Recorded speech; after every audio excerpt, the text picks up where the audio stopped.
존경하는 1390만 경기도민 여러분, 염정호 의장님과 선배 동료 의원 여러분, 도정 운영과 선진 교육을 위해 쓰고 계시는 김동연 지사님과 임태희 교육감님, 그리고 공직자 여러분, 그리고 도민의 권리를 알 권리를 위해 발로 뛰는 언론인 여러분, 안녕하십니까. 농정해양인 소속 더불어민주당 성남 출신 최만식 도의원입니다. 그럼 도정 및 교육 행정에 관한 질문과 몇 가지 정책적 제안을 말씀드리겠습니다. 현재 농민들의 심정을 먼저 말씀드리겠습니다. 지난 8월 25일 기준 산지 쌀값은 20kg당 41,836원으로 전년 동월 대비 약 25%나 하락했습니다. 또한 1인당 쌀 소비량은 해가 갈수록 줄어드는 반면 올해 풍년까지 겹치면서 지난 7월 기준 전국 농협 쌀 재고량은 41만 톤에 달해 전년 대비 약 80% 증가했습니다. 반면 코로나19 장기화, 이상기후 현상, 우크라이나 러시아 전쟁 등으로 인해 국제 원자재, 원유 가격은 끝을 모르고 상승하고 있고, 이는 비료, 사료, 면세유 등 농기자재 가격 폭등으로 이어져 농민의 한숨은 깊어지고 있습니다. 그럼에도 불구하고 정부는 마치 농산물이 물가 상승의 주범인 양 민생안정 대책이라 미명하에 수입 농산물의 관세를 깎아주는 방안을 검토하는 등 대한민국의 식량 안보를 위협하고 있습니다.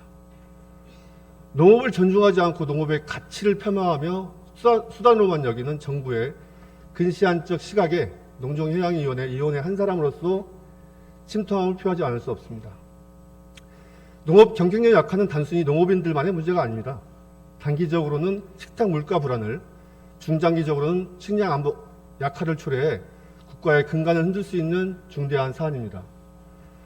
사실 농업인이 잘 사는 나라는 별것이 아닙니다. 우리 농업인들이 안심하고 농사짓고 생산한 농산물을 제값받고 팔 수 있고 농업으로 생계를 유지할 수 있으며 농업이 존중받을 수 있으면 됩니다.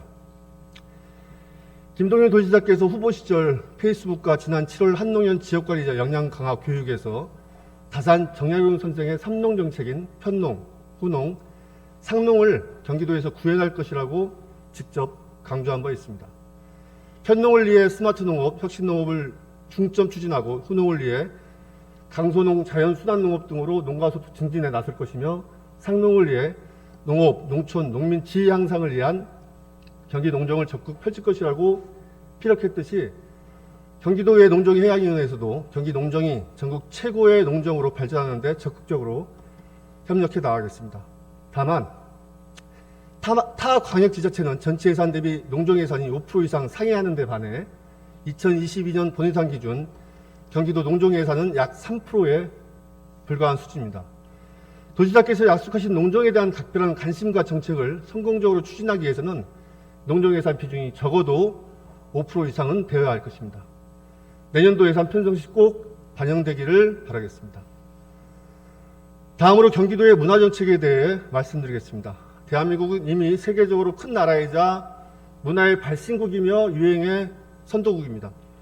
국토는 작고 지구상의 유일한 분단 국가이지만 우리나라의 경제 규모나 문화, 생활 부문의 영향력은 우리가 스스로 아는 것 이상으로 크고 넓습니다. 이런 영향력을 앞장서서 생산하고 전파하는 것은 단연 대중문화입니다. 이른바 K컬처라는 우리의 대중문화는 세계의 젊은이들을 중심으로 한국과 한국인, 한국 문화, 한글, 한국어에 대한 호기심과 호감을 불러일으켰고 우리의 국력을 키우는 문화력의 바탕이 되었습니다. 경제력은 이해가 엇갈리는 종속, 비종속의 갈등을 유발하지만 문화력은 일반적으로 친밀도와 선한 영향력을 높여줍니다. 외국인들은 BTS의 노래를 통해 삶의 용기와 사랑의 의미, 꿈과 현실에 대해 생각하게 됐고 아카데미상을 받은 영화 기생충을 통해 한국사의 비밀을 내 비밀로 받아들였으며 넷플릭스 드라마 오징어 게임을 통해 무궁화꽃이 피었습니다. 딱지치기, 구슬치기 등 우리의 전통 노래를 배우고 즐기고 있습니다. 이것이 바로 단순 숫자로만 나타나는 경제력을 뛰어넘는 문화의 힘입니다. 본 의원은 지난 10대 경기도의회 후반기 문화체육관광위원장이라는 중책을 맡으면서 코로나19로 전무후무한 피해를 입은 문화체육관광 분야를 어떻게 다시 일으켜 세울 수 있을까 정말 많은 고민과 노력을 했었습니다. 무엇보다도 모든 공연이나 행사가 취소되면서 문화예술인들의 어려움은 말로 표현하기 어려울 정도로 큰 충격으로 다가왔습니다. 이러한 재난 상황에서 이전과는 다른 새로운 정책을 시도할 필요가 있었는데 경기도형 문화 뉴딜을 통해 뉴딜을 추진하면서 소규모 공공예술 프로젝트에 100만 원을 지원하는 100만 원의 기적, 차 안에서 비대면 공연을 즐기는 드라이빙 시어터, 온라인 스트리밍으로 무관중 공연들을 확대한 경기 방방콕콕 예술방송국, 무대를 잃어버린 음악인에게 공연 기회를 제공하는 아무 공연, 내수관광 활성화를 위한 착한 여행 캠페인 등을 통해 문화예술계에 조금이나마 활력을 불어넣을 수 있었습니다. 특히 예술인 창작수당 지급에 필요한 제도적 근거를 마련한 것이 가장 기억에 남습니다. 예술인들의 창작활동은 일반적인 경제활동이나 노동 형태로 보기 어려운 측면이 있기 때문에 권익보호의 사각지대에 놓여 있습니다.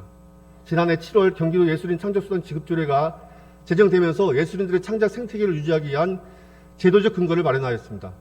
이와 관련해 도는 올해 32억 원의 예산을 투입하여 성남, 의왕, 여주, 동두천, 연천 5개 시군에서 실제 활동하고 있는 문화예술인을 대상으로 100만 원을 지원하는 예술인 창작 지원금 사업을 시범적으로 진행하고 있습니다.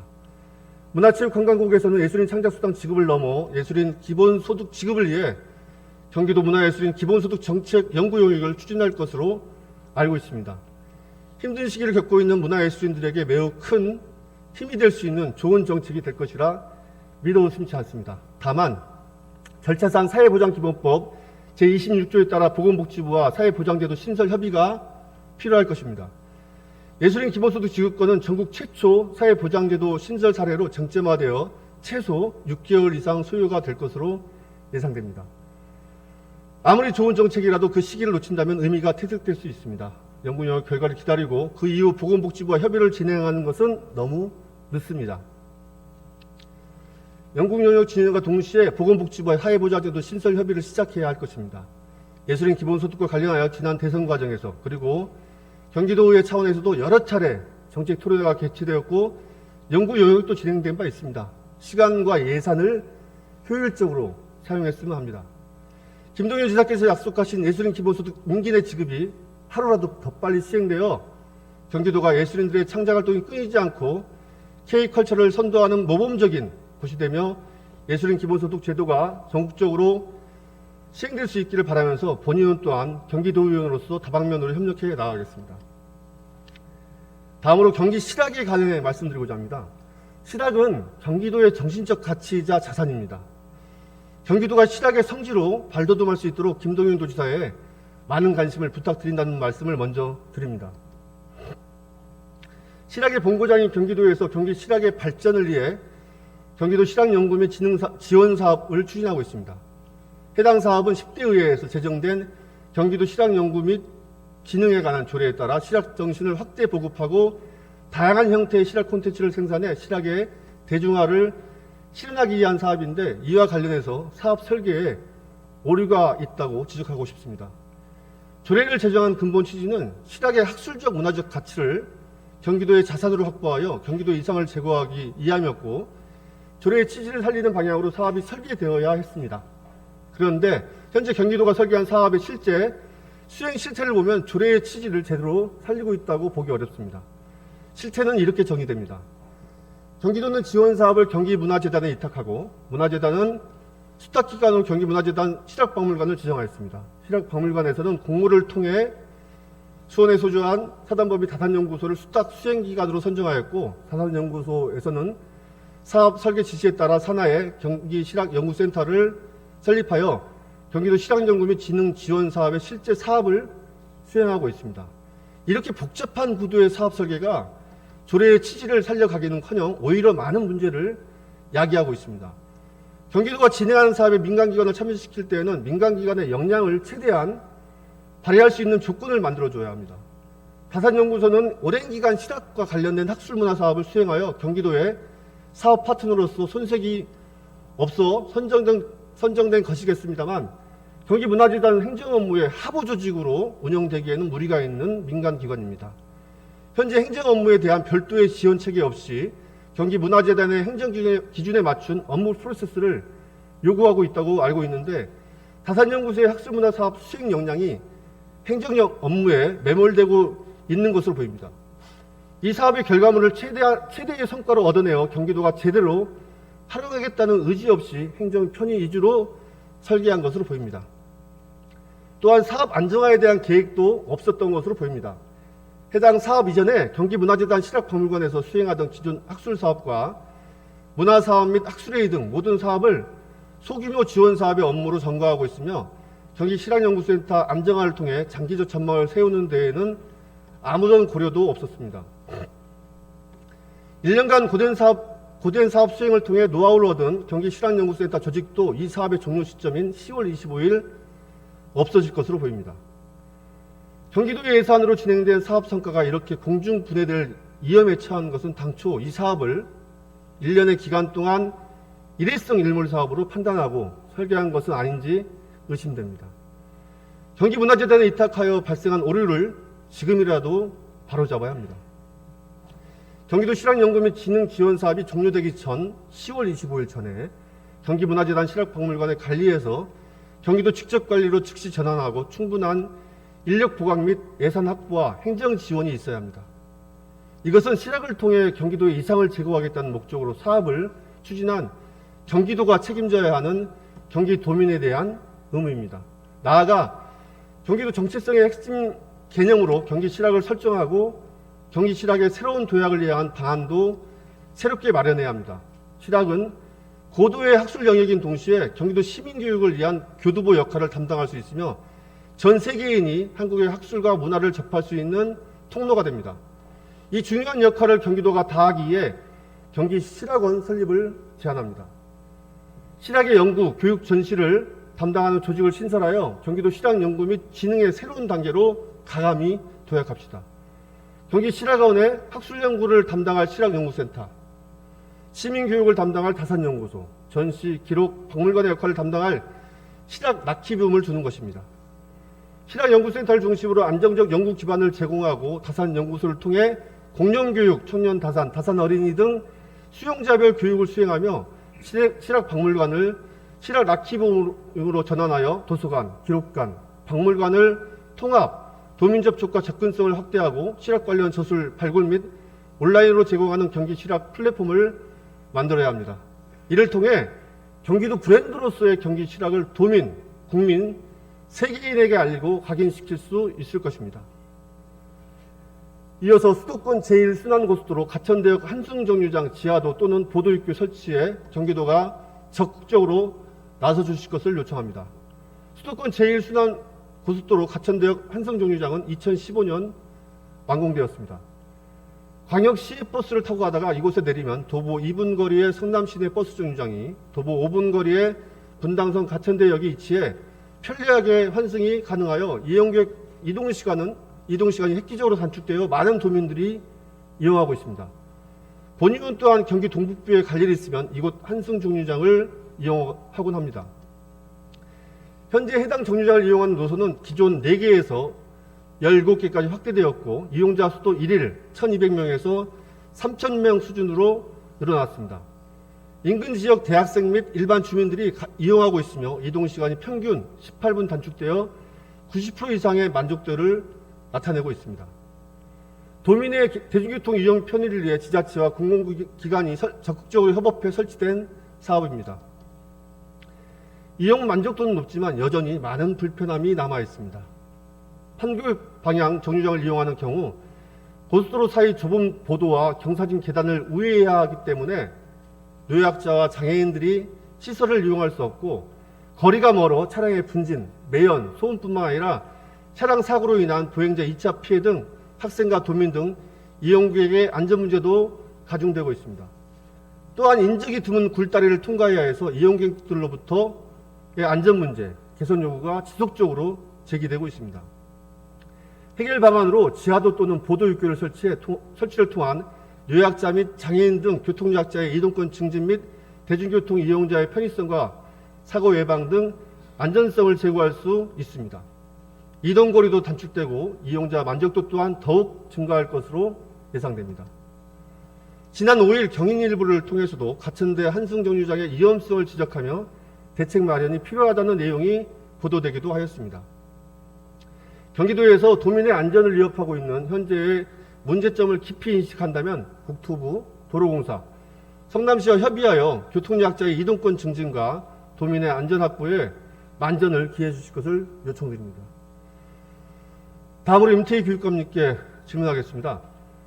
코로나19 장기화에 따라 학생들의 구강 보건 관리에 관한 불만이 학부모로부터 빈발하고 있는데 이에 대한 교육청의 대책에 대해 질문하겠습니다. 강력한 전염병의 출현, 돌파 감염 등으로 코로나19 팬데믹이 장기화되면서 선진국은 이드 코로나에 대비한 방안들을 정책으로 발표하고 있는 반면 우리나라는 코로나 발생이 2년 이상 장기화되고 있음에도 불구하고 학생들의 구강 보건에 대한 뚜렷한 대책이 없어 보입니다. 특히 마스크 착용, 거리 두기를 이유로 학생들에게 충분한 양치질 시간을 제공하지 못하고 있는데 이로 인해 100세 시대 평생 건강에 깃들인 치과 질환 발생을 높이는 결과를 초래하는 것은 아닌지 우려됩니다. 국민건강보험공단이 발표한 2020년 건강보험 통계 연보에 따르면 의료비 지출 상위 10개 항목 중 1위가 치주질환이고 4위가 충치일 정도로 우리나라의 치과 질환 발생률이 높다는 것을 알 수 있습니다. 이런 상황에서 학령기 시기인 학생들이 양치질을 안 하거나 소홀히 함으로 인해 성인이 된 이후 치과 질환으로 더 많은 의료비 지출이 발생할 수 있어 구강보건 관리에 더 신경을 써야 하는 시점이라고 생각합니다. 특히 치과 질환 의료비는 보험 처리가 안 되는 항목이 많고 임플란트와 같은 고비용이 동반되는 치료의 경우 60세 이후 노령층에 접어들면서 발생하는 빈도가 높아져 의료비 지출에도 많은 어려움을 야기합니다. 유치원 및 학교의장은 구강보건법 제12조에 따라 구강보건교육, 구강검진, 칫솔질 등 구강위생관리 지도 등 구강보건사업을 시행해야 할 의무가 있습니다. 코로나라는 전무후무한 전염병으로 인해 어려움은 있겠지만 학생들의 구강건강관리를 위해 힘써 주실 것을 당부드립니다. 일부 타시도 교육청의 경우 학교에서 양치시설 설치 지원 사업을 시범적으로 실시하고 있다는 뉴스를 본 적이 있는데 경기도 교육청 관내 학교는 어떤 상황인지 궁금합니다. 칫솔질을 포함한 구강보건사업은 치과 질환 예방과 구강건강 증진을 위한 가장 효과적인 방법임을 인식하고 구강건강관리 실천 습관 형성 및 효율적 운영 방안을 위한 TF팀을 구성 등 개선 방안을 모색하여 대책을 마련해 주시기 바랍니다. 발언을 마무리하며 마지막으로 한마디 덧붙이자면 정책 설계자는 전지전능하거나 그래야 한다고 말하려는 것이 아닙니다. 하지만 적어도 정책 설계자라면 인간이 무엇을 할 수 있을지, 무엇을 하게 될지 한 발 앞서 생각할 필요가 있습니다. 그리고 한층 더 중요한 것은 정책 설계자는 일이 어떻게 돌아가는지 살핀 다음 그 정책을 기꺼이 수정하고 개선하겠다는 마음가짐을 가져야 한다는 사실입니다. 그렇지만 안타깝게도 정책 설계자의 발목을 잡는 것이 있는데 바로 타성입니다. 타성의 힘은 그 무엇보다도 강합니다. 경기도 그리고 교육청의 다양한 정책이 타성에 젖지 않고 더 많은 도민에게 더 많은 혜택이 갈 수 있도록 세심하게 살펴주시길 당부드립니다. 끝까지 경청해 주셔서 감사합니다.